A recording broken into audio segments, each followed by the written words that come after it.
Welcome to this explainer. If you think you got a solid handle on the city that never sleeps, just wait until we zoom out a whopping 15,000 years. We're going to bypass the typical historical shortcuts today and look at the real, sweeping story of a place that has been constantly building, destroying, and completely rebuilding itself for millennia. It's honestly kind of hard to wrap your head around. We're tracking the transformation of a quiet indigenous trail into a towering global powerhouse. When we think of New York, we immediately picture massive skyscrapers and just endless traffic, right? But taking a stretch of wilderness and turning it into the financial, cultural, and political center of the modern world, that is a metamorphosis that truly defies logic. So here is our roadmap for today. 1. First people and the Dutch. 2. New York and the Revolution. 3. The grid city and chaos. 4. The Gilded and Jazz Ages. And 5. To the modern edge. Let's kick things off with Section 1, First Peoples and the Dutch, from 13,000 BC to Peter Stuyvesant. So the crucial point here is that this story doesn't start just a couple of hundred years ago with European ships dropping anchor in the harbor. It begins way back in 13,000 BC with the first people. For thousands upon thousands of years, long before a single ounce of concrete was ever poured, this land was inhabited and cultivated by the Lenape.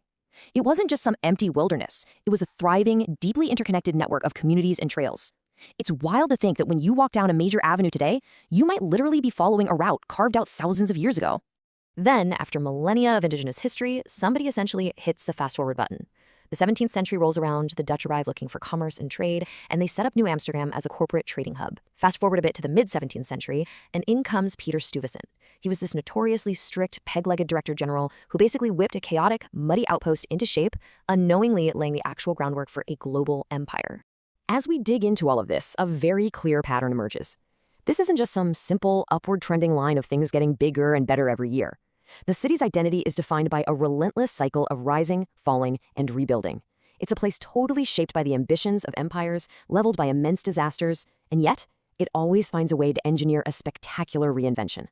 Honestly, that resilience is the true DNA of New York. Moving right along to Section 2, New York and the Revolution, the birth of an American city. 1 minute, you've got this rugged, highly diverse Dutch trading outpost. The next, bam! A British fleet sails into the harbor, the Dutch surrender without firing a single shot, and the entire map is rewritten. The outpost becomes New York, named after the Duke of York, transitioning practically overnight from a simple trading hub into a strategic jewel in the crown of the expanding British Empire. But, as we know, colonial rule wasn't exactly meant to stick around. New York quickly becomes the absolute epicenter of the American Revolution. It was heavily occupied by British forces, deeply divided among its own citizens, and completely ravaged by massive fires that burned down huge swaths of the town. Yet it was that very crucible of rebellion and hardship that cemented the city's status as a foundational pillar of the newly independent United States. Which brings us to Section 3, the grid city and chaos, expansion and upheaval. Right in the early 19th century, city planners made a remarkably bold and, let's face it, almost ruthless decision. Instead of letting the city grow organically with all those winding, confusing streets like you'd see in London or Paris, they just slapped a massive mathematical grid right over the island's natural hills, forests, and farms. I mean, they were planning streets miles north of where anyone actually lived. It was a massive real estate gamble, but it ultimately paved the way for an unprecedented population boom. But here is the catch. Perfect geometry absolutely cannot control human volatility. The city endured catastrophic fires that wiped out entire commercial districts overnight. They faced the heavy economic and human toll of war. And let's not forget the destructive draft riots during the Civil War that exposed deep, boiling social and racial tensions. The grid brilliantly organized the physical space, sure, but it absolutely couldn't contain the human chaos. Okay, let's jump into Section 4, the Gilded and Jazz Ages, explosive wealth and culture. This era brings us two massive peaks back to back. First up, the Gilded Age delivers just explosive wealth. We're talking the era of the great tycoons, the construction of massive mansions, and the birth of that iconic skyline as corporations quite literally raced each other to the clouds.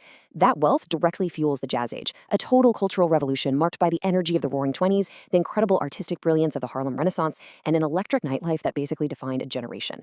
It was just a spectacular collision of industry and imagination. But who was actually behind those soaring skyscrapers and all that vibrant culture? It was the massive waves of immigrants who literally built the metropolis, arriving in search of a better life. And when devastating financial crashes hit, like the historic crash of 1929 that brought the whole global economy to its knees, it was the sheer grit of this incredibly diverse population that ensured New York engineered a comeback every single time. They were continually rewriting their own limits. And that brings us to our final section, to the modern edge, the modern era challenges. You see, the modern heartbeat of New York basically runs on a continuous three-step loop. Step 1, new generations of immigrants arrive, bringing vital innovation and totally fresh culture. Step 2, modern crises, whether we're talking severe economic downturns, massive blackouts, or unprecedented global events, severely test the city's limits. But step 3 is always a comeback. The city doesn't just recover, it adapts, it evolves, and it morphs into a completely new version of itself. It has survived literally every empire and every disaster thrown its way. So, when you look at the city today, remember you are looking at a living, breathing timeline. Given its 15,000-year history of just unparalleled resilience, what exactly do you think New York's next reinvention will look like?